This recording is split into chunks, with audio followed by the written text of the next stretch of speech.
यह कहानी एक सच्चाई पर आधारित है। कृपया इसे अंत तक पढ़ें। भारत के बंटवारे से पहले की बात है। लाहौर के एक स्कूल में बलराम नाम का एक लड़का पढ़ता था, जो एक उच्च ब्राह्मण परिवार से था। उसके पिता पुरोहित थे, लेकिन ना तो उसका पढ़ाई में मन लगता था और ना ही अपने गुरु की कोई भी बात मानता था। उसके अध्यापक हमेशा ही उसे समझाया करते थे कि पढ़ना लिखना ही जीवन में काम आएगा।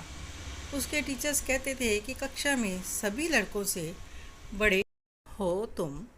दूसरी कक्षा में एक बार फेल हुए थे और एक बार तीसरी कक्षा में फेल हो गए थे।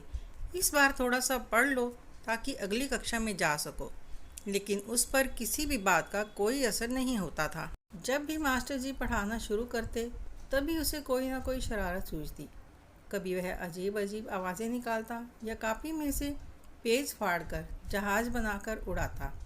एक दिन मास्टर जी कक्षा में पढ़ाने पहुँचे तो उन्होंने देखा उनकी कुर्सी पर काली स्याही गिरी थी। मास्टर जी ने पूछा, यह किसका काम है? तो बाकी बच्चों ने बताया कि यह बलराम ने किया है। मास्टर जी ने उसे सबसे पीछे बैठने को कहा, तो वह पीछे जाकर बैठ गया। जैसे ही मास्टर जी ने पढ़ाना शुरू किया, तो उसने कापी में से पन्ने फाड़कर जहाज बनाकर मास्टर जी के ऊपर फेंका। तभी मास्टर जी को बहुत ही गुस्सा आया और मास्टर जी बोले, देखो बलराम, पढ़ाई में ध्यान दो। बदतमीज़ी करना छोड़ो, नहीं तो देख लेना कि तुम चने बेचोगे। चने, मेरी बात याद रखना। कुछ दिन बाद समय आया जब देश का बंटवारा हुआ। हिंदुस्तान और पाकिस्तान दो देश बन गए। बहुत लोग घरों से बेघर हो गए थे। चारों तरफ मार काट मची हुई थी। लोग बचते बचाते सुरक्षित स्थानों पर पहुंच रहे थे और बलराम के माता पिता भी उस दौरान मारे जा चुके थे।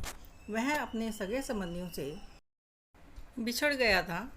अपने लोगों को ढूंढते हुए काफिलों के साथ चलते चलते वह लाहौर से दिल्ली पहुंच गया। उसे दिल्ली पहुंचने में भी 3 से 4 महीने लग गए थे। कभी खाने को मिलता, कभी भूखा ही रहता था। और सर्दियों का मौसम आ गया था। वह भूखा प्यासा, तन पर फटे कपड़े, एक रात को सोने की जगह ढूंढते हुए एक छोटे से ढाबे के बाहर तंदूर के पास बैठ गया। गरम तंदूर के पास बैठने से उसे राहत मिली और उसे नींद आ गई। सुबह जब आंख खुली तो वहाँ ढाबे का मालिक खड़ा था। उसने पूछा कि तुम कौन हो, यहाँ क्या कर रहे हो? बलराम ने अपने बारे में सब बता दिया तो ढाबे वाले को उस पर दया आ गई। उसे ढाबे वाला भीतर ले गया और उसे खाना खिलाया, चाय पिलाई और उसे अपने लड़के के पुराने गर्म कपड़े पहनने को दिए। बलराम ने उसे धन्यवाद दिया। फिर ढाबे वाले ने उससे पूछा, कहाँ जाओगे? वह बोला, पता नहीं। ढाबे वाले ने पूछा कि लाहौर में क्या करते थे? वह बोला कि स्कूल जाता था। फिर पूछा कि आप क्या करोगे? वह बोला, पता नहीं। तो ढाबे वाले ने कहा, जब तक तुम्हारे अपनों का पता नहीं चल जाता, तुम यहाँ मेरे पास रहो। बलराम वहाँ रहने को राजी हो गया। ढाबे वाले ने कहा, यहाँ पर रहना है तो काम करना पड़ेगा। वह मान गया और उसे ढाबे पर बर्तन मांजने का काम करना पड़ा। दिन भर काम करता और उसके रहने खाने का बंदोबस्त हो गया था और वह इतने में ही खुश था। वह कुछ बड़ा हुआ तो ढाबे वाले ने उसे एक छाबड़ी दे दी और कहा कि अब तुम खुद का काम शुरू करो। सुबह चने की छाबड़ी लेकर जाता और शाम को वापस आता था। जिस दिन उसने चने बेचना शुरू किया था, उस दिन उसे अपने स्कूल टीचर की बहुत याद आई। जब उसे टीचर ने कहा था कि तुम चने बेचोगे, उस समय वह बहुत ही रोया था कि मैं एक ब्राह्मण परिवार का लड़का होकर चने बेचने वाला भैया बन गया। आज उसे अपना स्कूल, अपना बचपन बहुत याद आ रहे थे, जब वो अपने टीचर्स को बहुत परेशान किया करता था।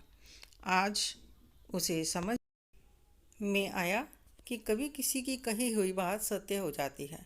चाहे वह आशीर्वाद के रूप में हो या श्राप के रूप में, फल अवश्य मिलता है। इसलिए कभी भी किसी को इतना नहीं सताना चाहिए सामने वाला व्यक्ति आपको श्राप दे दे। यदि हो सके तो अपने गुरु, अपने बुजुर्गों का आशीर्वाद प्राप्त करना चाहिए। अन्यथा पश्चाताप करने के अलावा हम कुछ नहीं कर पाते। समय रहते यदि हम स्वयं को संभाल ले तो जीवन में आपको कभी पछताना नहीं पड़ेगा। आपको यह कहानी कैसी लगी? कमेंट करके ज़रूर बताइएगा। ऐसी ही रोचक कहानियाँ पढ़ने के लिए चैनल को सब्सक्राइब करें, लाइक शेयर ज़रूर करें।